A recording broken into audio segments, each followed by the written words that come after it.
أعوذ بالله من الشيطان الرجيم. بسم الله الرحمن الرحيم.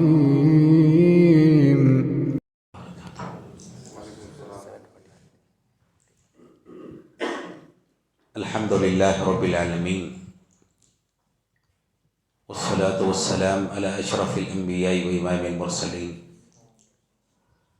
نبينا محمد وعلى آله وصحبه ومن سن بسنته إلى يوم الدين، أما بعد. أعوذ بالله السميع العليم من الشيطان الرجيم من حمزه ونفخه ونفثه. قل هل يستوي الذين يعلمون والذين لا يعلمون. وقال جل جلاله اقرأ باسم ربك الذي خلق خلق الإنسان من علق اقرأ وربك الأكرم الذي علم بالقلم علم الإنسان ما لم يعلم. حاضرین اور دینی بھائیوں، خواتین اسلام، بڑی اور خوشی مسرت کی بات ہے کہ آج ہم ٹھنڈی کے ان ایام میں اپنا آرام اور اپنی راحت ترک کر کے دین کی کچھ باتیں سیکھنے اور سکھانے کے لیے جمع ہوئے ہیں۔ پیارے رسول صلی اللہ علیہ وسلم کی حدیث ہے، خیرکم من تعلم القرآن وعلمہ، کہ تم میں سب سے بہترین انسان وہ ہے جو قرآن سیکھتا ہے اور قرآن سکھاتا ہے۔ اگر ہماری نیت درست ہو، اللہ کی ذات سے امید ہے کہ انشاءاللہ ہم ان لوگوں میں شامل ہوں گے جو قرآن سیکھنے والے یا قرآن سکھانے والے۔ علم دین کا، اس کی بڑی اہمیت ہے۔ دین کا علم حاصل کرنا، اس کے لیے وقت نکالنا اور کچھ سیکھنا، یہ ویسے ہی ایک عبادت ہے جیسے اور عبادتیں ہیں۔ نماز ایک عبادت ہے، صوم ایک عبادت ہے، زکوٰۃ ایک عبادت ہے، حج عبادت ہے۔ تو دین کا علم سیکھنا وہ بھی ایک عبادت ہے، بلکہ یہ علم حاصل کرنے کی جو عبادت ہے، نفل نماز پڑھنے سے بہتر ہے، اس سے زیادہ ثواب ہے، اس سے زیادہ اجر والی۔ امام احمد بن حنبل رحمہ اللہ سے کسی نے پوچھا، سوال کیا کہ دو آدمی ہیں، ایک علم دین حاصل کرنے میں لگا ہوا ہے اور دوسرا شخص نفل نماز یا نفل عبادتوں میں اپنے آپ کو مصروف رکھا ہے۔ دونوں میں بہتر کون ہے؟ کس کا اجر بڑا ہے؟ کس کا ثواب زیادہ ہے؟ تو امام احمد بن حنبل رحمہ اللہ نے جواب دیا، کہا کہ جو آدمی نفل عبادتوں میں اپنے آپ کو مصروف رکھتا ہے، جیسے نماز ہے، قرآن کی تلاوت ہے، یا کوئی اور نفل عبادت ہے، یہ اگرچہ ثواب کا کام ہے لیکن اس سے بڑھ کر اجر اور اس سے بڑھ کر ثواب والا کام دین کا علم حاصل کرنا ہے۔ اس میں ثواب زیادہ ہے، اجر بڑا ہے۔ اس کی وجہ بیان کی کہ کیوں اس کا اجر بڑا ہے، کیوں اس کا ثواب زیادہ ہے۔ امام احمد بن حنبل رحمہ اللہ فرماتے ہیں، کہتے ہیں کہ ایک آدمی نفل نماز پڑھتا ہے تو اس کا فائدہ صرف اس کی ذات کو ہوتا ہے، دوسرے اس سے فائدہ نہیں اٹھاتے۔ کوئی زکوٰۃ دیتا ہے، کوئی روزہ رکھتا ہے، کوئی اور نفل عبادت کرتا ہے تو اس کا فائدہ صرف اس شخصیت یا اس انسان تک محدود ہوتا ہے، دوسروں تک وہ فائدہ تجاوز نہیں کرتا، نہیں پہنچتا۔ برخلاف علم حاصل کرنے والے کے، علم حاصل کرنے والا نہ صرف علم سے وہ فائدہ اٹھاتا ہے بلکہ اوروں کو بھی فائدہ پہنچاتا ہے۔ اور نبی علیہ السلام کی حدیث ہے، خیرکم انفعہم للناس، کہ تم میں کا سب سے بہترین وہ آدمی ہے جس کی ذات سے دوسرے لوگ فائدہ حاصل کریں، فائدہ اٹھائیں۔ تو ظاہر سی بات ہے، علم کے ذریعے جب اس کی ذات کو اور اس کے علاوہ دوسروں کو فائدہ پہنچتا ہے تو علم حاصل کرنا نفل نماز یا نفل عبادت میں مصروف رہنے سے زیادہ ثواب اس کو حاصل ہوگا، اجر ملے گا۔ اسی لیے ابو موسیٰ اشعری رضی اللہ تعالیٰ کہا کرتے تھے، تعلموا العلم، کہ لوگوں علم سیکھو، علم حاصل کرو، فَإِنَّ تَعَلُّمَهُ لِلَّهِ خَشِيَةٌ، کیونکہ اللہ کے لیے اخلاص کے ساتھ کوئی علم حاصل کرتا ہے تو اس سے انسان کے دل میں اللہ کا ڈر پیدا ہوتا ہے۔ اللہ کے نبی علیہ السلام کی بہت ساری حدیثیں آپ نے سنی ہوں گی۔ کچھ لوگ آئے یہ کہتے ہوئے کہ میں شادی نہیں کروں گا، رات میں نہیں سوؤں گا۔ تو جب یہ بات نبی علیہ السلام کو معلوم ہوئی تو آپ صلی اللہ علیہ وسلم نے فرمایا کہ میں تم میں اللہ کو سب سے زیادہ جاننے والا ہوں اور اس سے سب سے زیادہ ڈرنے والا ہوں۔ جو شخص علم دین جتنا سیکھتا ہے اللہ کا ڈر اس کے اندر اتنا ہی پیدا ہوگا، خشیت اتنی ہی آئے گی۔ تو ابو موسیٰ اشعری رضی اللہ تعالیٰ عنہ نے فرمایا کہ علم تم حاصل کرو، کیونکہ علم اللہ کے لیے حاصل کرنا، اس کے ذریعے اللہ کی خشیت، اللہ کا ڈر انسان کے دل میں پیدا ہوتا ہے۔ وَطَلَبُهُ عِبَادَةٌ، اور علم کو طلب کرنا عبادت ہے، علم کو تلاش کرنا، علم کو ڈھونڈنا، اس کا شوق، اس کا جذبہ اپنے اندر پیدا کرنا ایک عبادت ہے۔ جیسے اور عبادتوں کا شوق ہوتا ہے ویسے ہی علم کا شوق ہونا چاہیے۔ فضیل ابن عیاض رحمہ اللہ آپ جانتے ہیں، بڑے محدث، بڑے امام مالک رحمہ اللہ کے زمانے میں موجود تھے، اور امام مالک رحمہ اللہ کبھی گھر اور مسجد سے باہر نہیں نکلے، برخلاف اور ائمہ کے کہ ائمہ جہاد کے لیے جاتے، دشمنوں سے لڑتے، تو دشمنوں سے جہاد میں مصروف تھے۔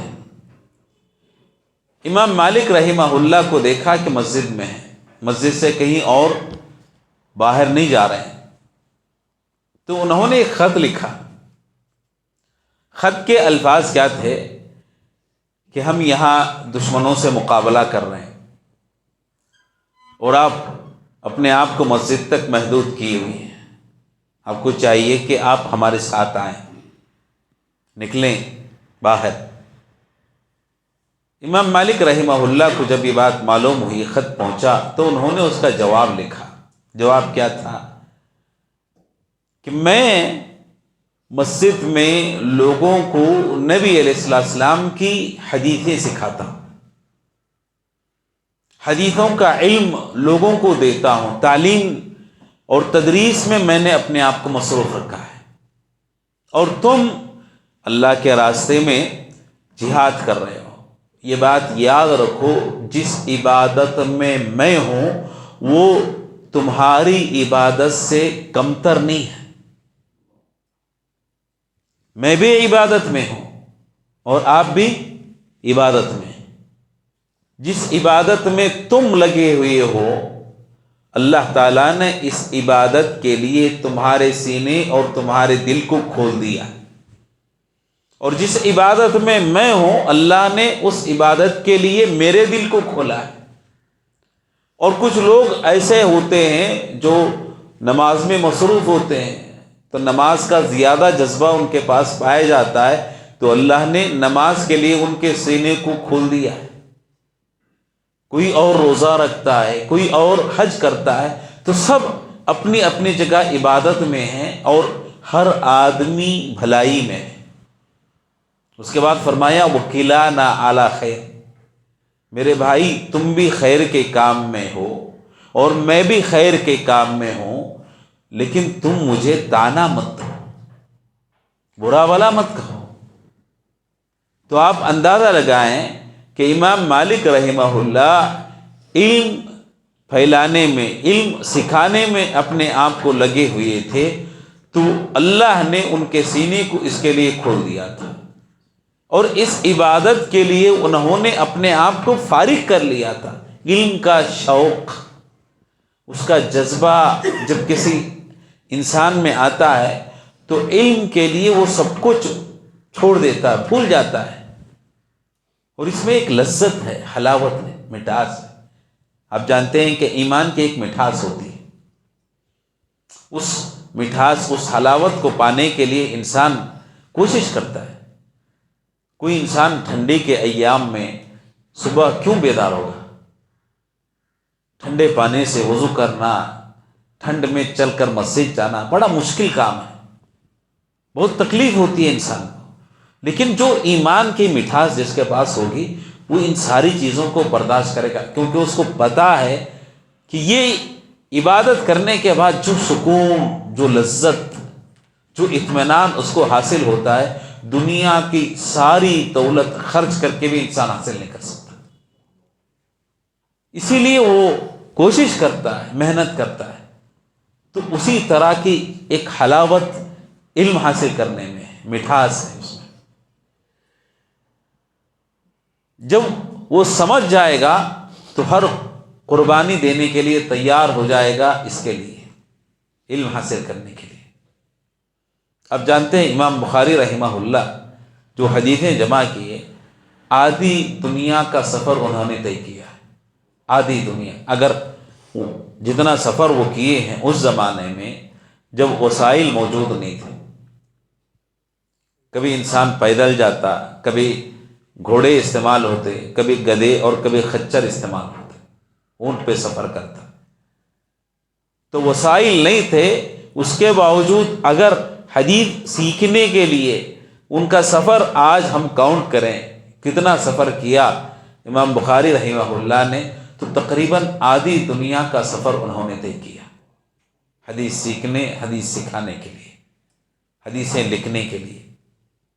اور اس عرصے میں جو تکلیفیں انہوں نے برداشت کی ہیں وہ بیان سے باہر ہیں۔ کتنی تکلیفیں اٹھانی پڑیں حدیث سیکھنے کے لیے، حدیث سکھانے کے لیے۔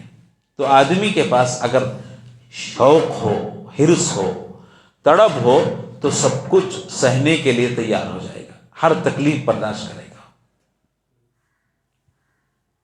آپ جانتے ہیں بسا اوقات صحابہ جو ہے ان کے پاس اپنی مصروفیات ہوتی ہیں، ہر آدمی فارغ نہیں ہوتا ہے، کیونکہ گھر سنبھالنا ہے، بیوی بچے ہیں، ان کے کھانے کا انتظام کرنا ہے، تو اس کے لیے صحابہ طریقہ نکالتے ہیں۔ طریقہ کیا تھا؟ عمر فاروق رضی اللہ تعالیٰ عنہ کی جو روایت ہے، ابن عباس رضی اللہ تعالیٰ عنہ فرماتے ہیں کہ میں ایک بات کے بارے میں ہمیشہ عمر رضی اللہ تعالیٰ عنہ سے پوچھنا چاہتا تھا، ایک آیت کے بارے میں، ان تتوبا الی اللہ فقد صغت قلوبکما، یہ آیت ہے قرآن مجید کی، کہ اگر تم توبہ کرو اللہ تعالیٰ کے پاس تو ٹھیک ہے، ورنہ تمہارے دل سخت ہو چکے ہیں، دلوں میں سختی آ چکی ہے۔ تو اللہ نے دو شخصیات کی طرف اس آیت میں اشارہ کیا۔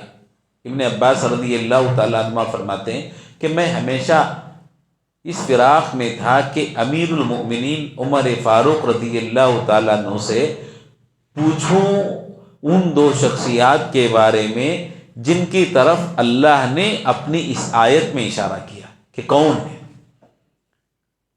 تو ایک مرتبہ تنہا تھے، اکیلے آ رہے تھے کسی سفر سے، تو اکیلے پا کر عبداللہ بن عباس رضی اللہ تعالیٰ عنہ نے پوچھ لیا عمر فاروق رضی اللہ تعالیٰ عنہ سے کہ اس آیت میں اللہ نے کس کی طرف اشارہ کیا کہ اگر تم توبہ کرتے ہو تو ٹھیک ہے، ورنہ تمہارے دل سخت ہو چکے ہیں، کس کی طرف اشارہ کیا؟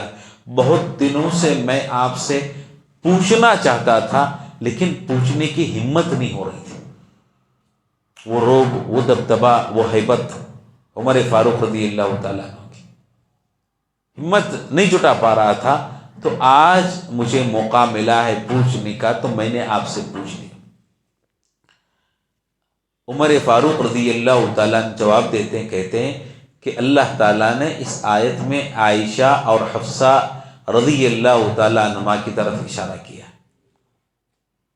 اس کے بعد واقعہ وہ سنانے لگے، بتانے لگے، کہتے ہیں کہ میں اور میرا ایک انصاری پڑوسی دونوں ساتھ میں رہتے تھے، اور علم حاصل کرنے کا شوق تھا مجھ میں بھی اور ان میں بھی۔ تو ہم نے کیا طریقہ اختیار کیا؟ وہ کہتے ہیں کننا نتناوب النزول علی النبی صلی اللہ علیہ وسلم ینزل یوما وانزل یوما، کہ ہم نے باری مقرر کر لی تھی نبی علیہ السلام کے پاس آنے کے لیے، باری لگا لی تھی، ایک دن میں جاتا اور ایک دن وہ انصاری صحابی جاتے۔ جس دن میں پیارے رسول صلی اللہ علیہ وسلم کے پاس آتا تو آپ کے ساتھ رہتا، علم سیکھتا، اور جو کچھ میں سیکھتا شام میں اپنے پڑوسی کو سکھا دیتا۔ اور جس دن میرا پڑوسی نبی علیہ السلام کے پاس جاتے تو وہ سیکھتے، رات میں مجھے آ کر سکھاتے تھے۔ تو آپ اندازہ لگائیں کہ علم کے لیے انہوں نے اپنی تجارت کو قربان کیا۔ ظاہر سی بات ہے ایک دن حاضری دینا کوئی معمولی چیز نہیں ہے، وہی جانتا ہے جو اپنے آپ کو تجارت سے مصروف رکھا ہوا ہے، اس کو پتہ ہے کہ ایک دن چھوڑنے میں کتنا گھاٹا ہے، کتنا نقصان ہے، لیکن اس کے باوجود ایک دن حاضر ہوتے، سیکھتے، اور جو کچھ سیکھتے اپنے ساتھی کو سکھاتے، اور ساتھی سیکھتے تو ان کو سکھاتے، یعنی روزانہ نبی علیہ السلام سے علم حاصل کرنے میں بھی لگے ہیں، اور اپنے گھر کی جو ضروریات ہیں اس کا بھی راستہ ڈھونڈ نکالا ہے۔ ایسے نہیں ہونا چاہیے کہ آدمی اپنے گھر والوں کو چھوڑ دے اللہ کے بھروسے پہ۔ بعض لوگ ہوتے ہیں سارا دینی علم حاصل کرنے میں لگا دیا ہے، اور گھر، بیوی، بچے، وہ کہتے ہیں کہ میں نے اول اللہ کے حوالے کر دیا۔ ایسا نہیں ہوتا ہے، اللہ نے اسباب رکھے ہیں، بغیر اسباب کے دنیا میں کوئی چیز نہیں ہوتی۔ اللہ کی ذات پہ بھروسہ صحیح ہے اس وقت جب آپ اسباب اختیار کریں۔ نبی علیہ السلام کے پاس ایک صحابی آئے، اونٹ لے کر مسجد میں داخل ہوئے، تو اللہ کے نبی علیہ السلام سے سوال کیا، پوچھا کہ میں اس کو باندھ دوں اس کے بعد اللہ کی ذات پہ بھروسہ کروں، یا کھلا چھوڑ کر اللہ کی ذات پہ بھروسہ کروں؟ تو پیارے رسول صلی اللہ علیہ وسلم نے کہا کہ پہلے اس کو باندھ دو، پھر رب کی ذات پہ بھروسہ کرو۔ کھلا چھوڑ کر بھروسہ کرنا یہ بیوقوفی ہے، حماقت ہے۔ تو اسباب بھی اپنی جگہ ضروری ہیں، لیکن ساتھ میں ایسے نہ ہو کہ آدمی اسباب کے چکر میں اپنی ساری عمر ضائع کر دے اور دین کا کچھ علم اس کے پاس موجود نہ ہو۔ عمر فاروق رضی اللہ تعالیٰ عنہ نے ایک طریقہ بتایا کہ تجارت میں سے اپنا کچھ وقت آپ نکال دیں. ایک دن نکالتے ہیں ٹھیک ہے، اتنا نہیں نکال سکتے تو آدھا دن نکال دیں. اتنا نہیں نکال سکتے 2 گھنٹے دن میں نکال دیں. اتنا بھی نہیں ہو سکتا 1 گھنٹہ آپ دے دیں. جتنا آپ نکال سکتے ہیں دینی علم حاصل کرنے کے لیے، سیکھنے کے لیے آپ اپنے آپ کو لگا دیں. اس کا فائدہ کیا ہے دینی علم کا؟ سب سے بڑا فائدہ انسان کے اپنی ذات کو. میں علم حاصل کروں گا تو اس کا فائدہ مجھے سب سے پہلے پہنچے گا، دوسروں سے پہلے. اور اگر میں سیکھنے کے بعد کسی کو ایک بات سکھاتا ہوں اور اس ایک بات پر وہ آدمی زندگی بھر عمل کرتا رہا تو عمل کرنے کا جتنا ثواب اس کو ملے گا، سکھانے والے کو بھی اس کے عمل کے برابر ثواب ملے گا، زندگی میں بھی اور مرنے کے بعد بھی. جب تک اس بات پر عمل ہوتا رہے گا اس کا ثواب آپ کو ملے گا. اگر وہ آدمی کسی اور کو سکھاتا ہے پھر وہ تیسرے کو، تو ان سب کا ثواب آپ کے کھاتے میں، کیونکہ ابتدا آپ سے ہوئی تھی، آپ نے آغاز کیا تھا. آپ اندازہ لگائیں کہ ثواب کمانے کا کتنا بہترین طریقہ ہے. اس سے بہتر طریقہ کوئی اور نہیں ہو سکتا ہے. لیکن آدمی سمجھے دین کی، علم کی اہمیت کیا ہے. بہت سارے نوجوان سوالات آتے ہیں، بڑا تعجب ہوتا ہے کہ دین کے جو بیسک معلومات ہیں وہ بھی نہیں ہیں. بنیادی معلومات تو ہونا چاہیے انسان کو. مسلمان ہے، اللہ کو پہچاننا، توحید کس کو کہتے ہیں، شرک کس کو کہتے ہیں، سنت کیا ہے، بدعت کیا ہے، وضو کا طریقہ کیا ہے، غسل کا طریقہ کیا ہے، نماز کا طریقہ کیا ہے، روزے کیسے رکھے جاتے ہیں، مال میں زکوٰۃ کیسے ادا کرنا ہے. یہ بیسک بنیادی معلومات ہیں. اگر انہی کا پتہ نہ چلے انسان کو، اس کے بارے میں علم نہ ہو تو زندگی کیسے گزارے گا؟ اگر زندہ ہی رہنا ہے اسی حالت میں تو ہم میں اور کافر میں کیا فرق ہے؟ کوئی فرق رہ جائے گا؟ وہ تو صرف کھانے کے لیے جیتا ہے، دنیا کے لیے جیتا ہے. ہماری زندگی کا مقصد کھانا نہیں ہے، دنیا نہیں. ہمارا اصل مقصد آخرت ہے، اور آخرت میں کامیابی پانے کے لیے ضروری ہے کہ دین کی جو بنیادی معلومات ہیں اس کا علم ہمارے پاس ہو، وہ سیکھیں. کم سے کم ایک انسان حدیث جبرائیل، آپ جانتے ہیں حدیث جبرائیل معروف ہے، اس کا تفصیلی علم ہونا چاہیے ایک مسلمان کے پاس. اسی لیے اللہ کے نبی علیہ السلام نے جب جبریل امین علیہ السلام سوالات کر کے چلے گئے تو آخری جو ٹکڑا ہے حدیث کا کہا اتاکم، کہ یہ جبریل علیہ السلام تھے، تمہارے پاس آئے تھے. کیوں؟ یعلمکم دینکم، تم کو تمہارا دین سکھانے کے لیے آئے تھے. تو اگر دین سیکھنا ہے تو کم سے کم آدمی کو حدیث جبرائیل کا تفصیل علم ہونا چاہیے. اور حدیث جبرائیل میں کتنی چیزیں ہیں؟ 3 بنیادی چیزیں: ایمان، اسلام اور احسان. اسلام کے ارکان، ایمان کے ارکان اور احسان کے ارکان. یہ 3 بنیادی چیزیں تفصیل کے ساتھ کوئی سیکھتا ہے، علم حاصل کرتا ہے تو گویا کہ اس نے حدیث دین کو سیکھ لیا، دین کا علم حاصل کر لیا. علم دین حاصل کرنے کے لیے قربانی چاہیے.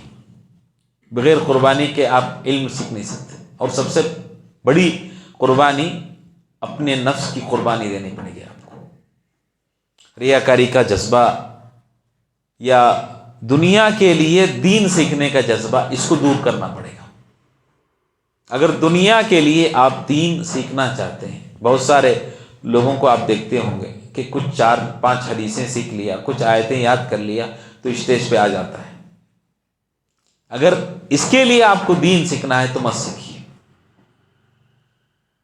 کیونکہ شہرت چاہیے، دنیا چاہیے یا فلاں چیز چاہیے. اللہ کے نبی علیہ السلام کی ایک بہت بڑی حدیث ہے جس میں آپ صلی اللہ علیہ وسلم نے 3 لوگوں کے بارے میں بتایا. ابو ہریرہ رضی اللہ تعالیٰ عنہ کے اول من تسعر بہم النار، سب سے پہلے جن کے ذریعے جہنم کی آگ بھڑکائی جائے گی 3 لوگ ہیں. جہنم کی آگ جن کے ذریعے بھڑکائی جائے گی کون؟ 3 لوگ. ایک عالم، دین کا علم سیکھنے والا. دوسرا اللہ کے راستے میں خرچ کرنے والا. تیسرا اللہ کے راستے میں جہاد کرنے والا. مجاہد، جہاد کرنے والا، اس کے راستے میں خرچ کرنے والا اور علم حاصل کرنے والا، تینوں کہاں جا رہے ہیں؟ جہنم میں جا رہے ہیں. اور کب؟ سب سے پہلے، اور لوگوں سے پہلے جہنم میں جا رہے ہیں. کیوں؟ خرچ کرنے والا اس لیے خرچ کیا تھا کہ لوگ دیکھیں اس کو اور کہیں کہ بڑا خرچ کرنے والا ہے، دکھاوے کے لیے. جہاد کرنے والا اپنی گردن اس لیے کٹایا تاکہ لوگ اس کو شہید کہیں، بہادر کہیں، جان بھی قربان کیا اور جہنم بھی پایا. اور تیسرا علم اس لیے حاصل کیا تاکہ لوگ اس کے بارے میں کہیں کہ بڑا عالم ہے، بڑی نئی نئی باتیں بتاتا ہے. تو جو جذبہ تھا اس کا کیا تھا؟ شہرت، ناموری، ریاکاری.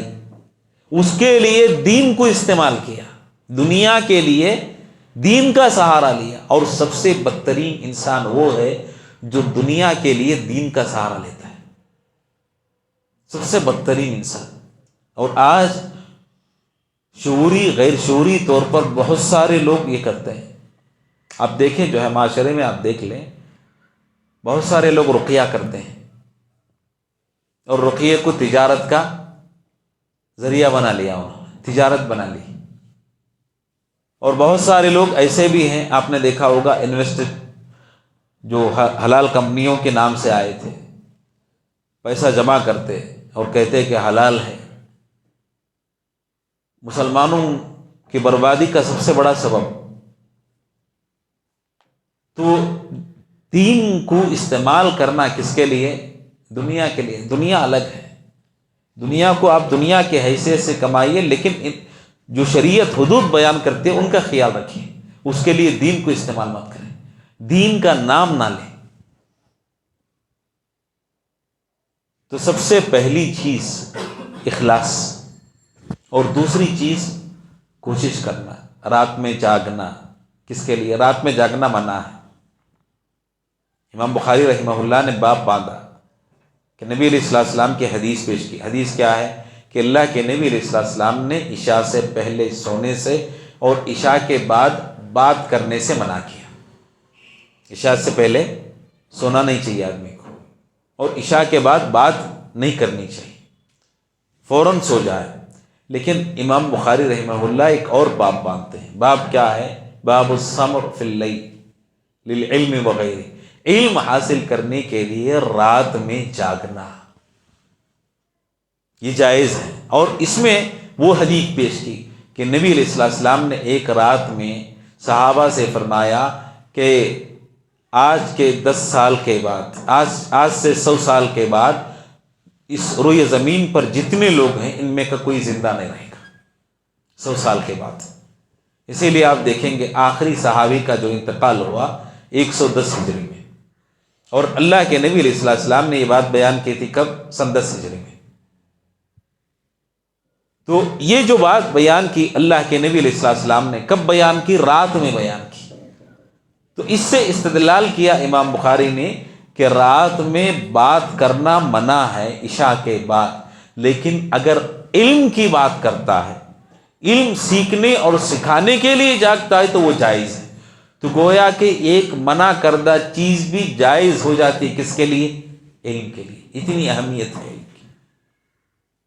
اور امام بخاری رحمہ اللہ کے بارے میں آتا ہے ان کی حیات میں کہ بسا اوقات رات میں وہ سوتے.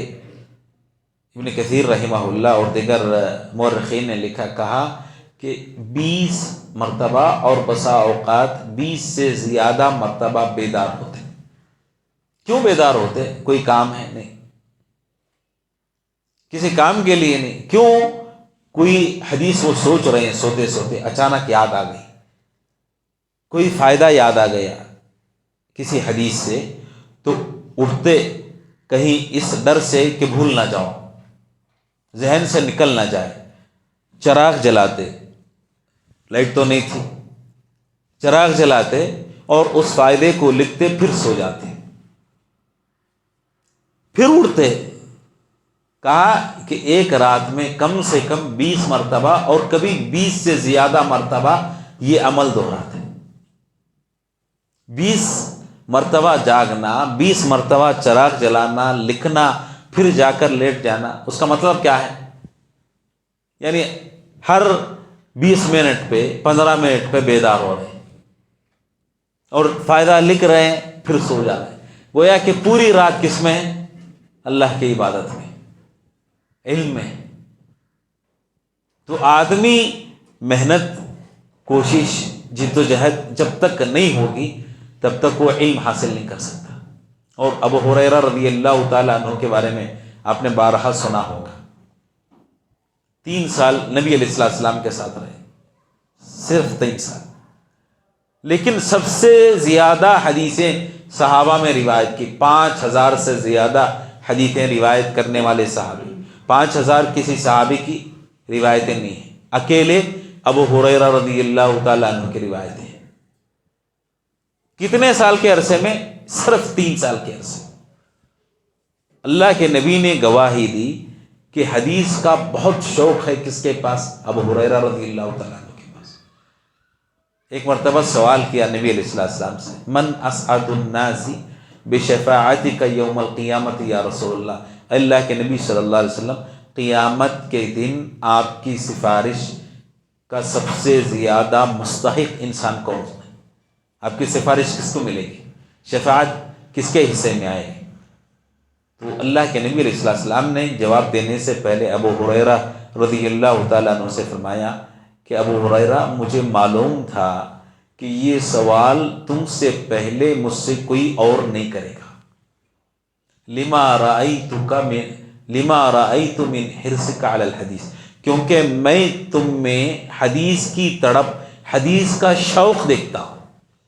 اللہ کے نبی گواہی دے رہے ہیں ابو ہریرہ رضی اللہ تعالیٰ عنہ کے تعلق سے۔ اس کے بعد جواب دیا، کہا کہ قیامت کے دن سب سے زیادہ میری شفاعت کا مستحق انسان وہ ہے جو اخلاص کے ساتھ لا الہ الا اللہ کی گواہی دیتا ہے، اس کے مطابق زندگی گزارتا ہے اخلاص کے ساتھ۔ اور یہی ابو ہریرہ رضی اللہ، کھانے کو کچھ نہیں ہے، وہ کہتے ہیں کہ بسا اوقات میں بے ہوش پڑ جاتا راستے میں بھوک کی وجہ سے، کھانے نہیں ہے۔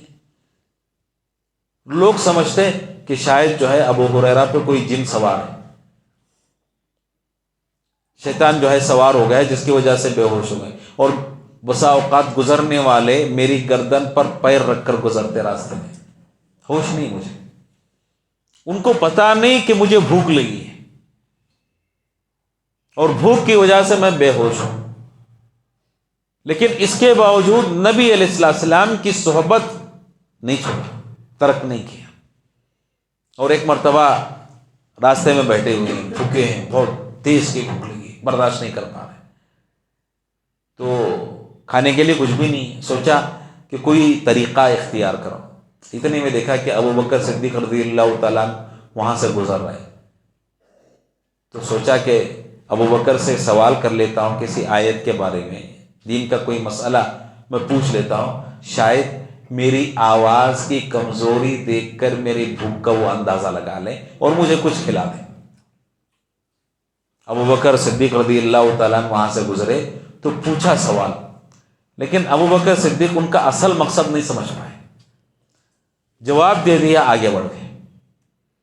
تھوڑی دیر کے بعد عمر فاروق رضی اللہ تعالیٰ عنہ کا گزر ہوا وہاں سے، پھر سوال کیا کہ شاید عمر سمجھ جائے میرا مقصد، لیکن عمر فاروق رضی اللہ تعالیٰ عنہ بھی مقصد سمجھ نہ پائے، جواب دے دیا، آگے بڑھ گئے۔ اتنے میں کیا دیکھتے ہیں کہ پیارے رسول صلی اللہ علیہ وسلم وہاں سے گزر رہے ہیں، تو اللہ کے نبی علیہ السلام سے بھی سوال کیا، لیکن مقصد سوال نہیں ہے، مقصد یہ بیان کرنا ہے کہ میں بھوکا ہوں، اور مجھے کھانے کی ضرورت ہے، کھانے کے لیے کچھ بھی نہیں میرے پاس۔ تو اللہ کے نبی علیہ السلام سے پوچھا تو اللہ کے نبی علیہ السلام مسکرا دیے اور مسکرا کر فرمایا کہ میرے ساتھ آؤ۔ اپنے ساتھ لیے گھر گئے، گھر میں پوچھا کوئی چیز کھانے کی ہے؟ تو ام المومنین نے جواب دیا کہ دودھ کا ایک پیالہ آیا ہے ہدیے کے طور پہ، دودھ کا ایک چھوٹا سا پیالہ ہے۔ اللہ کے نبی علیہ السلام نے فرمایا ابو ہریرہ سے کہ ابو ہریرہ جاؤ صفا کے چبوترے پر جتنے صحابہ بیٹھے ہوئے ہیں سب کو لے کے آؤ۔ اور صفا کے چبوترے پر عموماً تعلیم حاصل کرنے کے لیے جو قریب صحابہ بیٹھتے تھے ان کی تعداد 70 کے آس پاس تھی۔ ابو ہریرہ رضی اللہ تعالیٰ عنہ دودھ کا پیالہ دیکھتے ہیں، ایک چھوٹا سا پیالہ ہے اور اللہ کے نبی علیہ السلام کا حکم بھی، سب کو بلاؤں گا تو پتہ نہیں مجھے دودھ ملے گا کہ نہیں ملے گا، بھوک مٹے گی کہ نہیں مٹے گی، لیکن دوسری طرف نبی علیہ السلام کا حکم ہے، ماننا ضروری ہے۔ تو گئے سارے صحابہ کو لے آئے، صحابہ آئے، اللہ کے نبی علیہ السلام نے ابو ہریرہ کو دیا، کہا کہ دائیں طرف سے جو ہے تقسیم کرتے جاؤ۔ ابو ہریرہ پلاتے گئے، ایک صحابی کو، دو صحابہ، پورے صحابہ پی لیے، دودھ کا ایک قطرہ کم نہیں ہوا۔ اللہ کی برکت ہے۔ ابو ہریرہ اور اللہ کے نبی علیہ السلام باقی ہیں۔ تو اللہ کے نبی علیہ السلام نے کہا ابو ہریرہ سے کہ ابو ہریرہ سب تو پی لیے، میں اور تم باقی ہیں بس۔ تو اللہ کے نبی علیہ السلام چاہتے تو خود پیتے لیکن آپ خود نہیں پیے، کہا ابو ہریرہ تم پیو۔ ابو ہریرہ کو پیالہ دیا، ابو ہریرہ دودھ پیتے ہیں، ایک مرتبہ پی لیا تو نبی علیہ السلام نے دوبارہ کہا کہ اور پیو، دوبارہ پیا۔ اللہ کے نبی نے تیسری مرتبہ کہا کہ اور پیو، تیسری مرتبہ پیا۔ چوتھی مرتبہ پھر نبی علیہ السلام نے کہا کہ اور پیو۔ تو ابو ہریرہ رضی اللہ تعالیٰ عنہ فرماتے ہیں، کہتے ہیں کہ اللہ کے نبی اب میرے پیٹ میں دودھ کے ایک قطرے کی بھی گنجائش نہیں، اتنا سیر ہو چکا ہوں، سیراب ہو چکا ہوں۔ اس کے بعد اخیر میں نبی علیہ السلام نے دودھ کا پیالہ لی اور خود پینے لگے۔ آپ اخلاق دیکھیے، چاہتے تو خود پہلے پیتے تھے، لیکن اللہ کے نبی علیہ السلام نے سب سے پہلے جو صحابہ تھے علم حاصل کرنے کے لیے اپنے آپ کو وقف کر دیا تھا، ان کو پلایا اور بعد میں آپ نے پیا۔ تو یہ جو واقعہ ہے بہت ساری چیزیں ہم کو سکھاتا ہے، بہت ساری چیزوں کا درس دیتا ہے۔ آج لوگ دین علم حاصل کرنے والوں کو حقیر سمجھتے ہیں۔ بہت سارے لوگوں کو آپ نے دیکھا ہو، کوئی کھانا بچا ہے، کہاں بھیج دو؟ مدرسہ بھیج دو۔ یہ جو سوچ ہے، طرز عمل ہے، دنیا کے سب سے بہترین اگر کوئی مخلوق ہے روئے زمین پر وہ جو دین کا علم حاصل کر رہا ہے۔ بلکہ بسا اوقات اگر دنیا قائم ہے تو انہی کی وجہ سے، اگرچہ غریب ہیں، بسا اوقات کھانے کے لیے ان کے پاس کچھ نہیں، لیکن سب سے بہترین اللہ کے نبی نے فرما دیا، حدیث میں نے سنا ہے، خیرکم، تم میں کا سب سے بہتر وہ ہے جو دین کا علم سیکھتا ہے، قرآن سیکھتا ہے اور قرآن سکھاتا ہے۔ اور دوسری چیز ابو ہریرہ رضی اللہ تعالیٰ عنہ کی دین کی علم سیکھنے کے لیے جو تڑپ تھی، جو شوق تھا، وہ شوق ہمیں اگر آ جائے تو آج ہم دین کا علم سیکھ لیں گے، حاصل کر لیں گے۔ بہت ساری باتیں ہیں لیکن شاید وقت جو ہے کافی ہو چکا ہے اور آپ بھی مصروف ہیں، تو میں زیادہ کچھ نہ کہتے ہوئے بس یہی کہنا چاہوں گا کہ دین کا علم حاصل کرنا ایک عبادت ہے۔ ایک آیت سیکھتے ہیں تو آپ عبادت میں، 2 آیتیں سیکھتے ہیں آپ عبادت میں، اور سب سے پہلے آپ اپنے لیے دین سیکھیں۔ یہ نہیں کہ آپ کو جو ہے داعی بننا ہے، مبلغ بننا ہے، بڑا بننا ہے، اسٹیج پہ آنا ہے، اس کے لیے دین حاصل نہ کریں، اخلاص پیدا کریں اور اس کے لیے جد و جہد اور کوشش کریں۔ اللہ تعالیٰ سے میں دعا کرتا ہوں کہ اللہ تعالیٰ ہم تمام مسلمانوں کو جو اہم ترین عبادت ہے علم حاصل کرنے، اس کا شوق اللہ تعالیٰ ہم میں پیدا فرمائے اور اس کے لیے اللہ توفیق عطا فرمائے، اور جو کچھ ہم سیکھتے ہیں اس پر عمل کرنے کی اللہ توفیق عطا فرمائے، حسن خاتمہ اللہ تعالیٰ عطا فرمائے، سوء خاتمہ سے محفوظ رکھے، آمین۔ وآخر دعوانا الحمد للہ رب العالمین۔ السلام علیکم ورحمۃ اللہ وبرکاتہ۔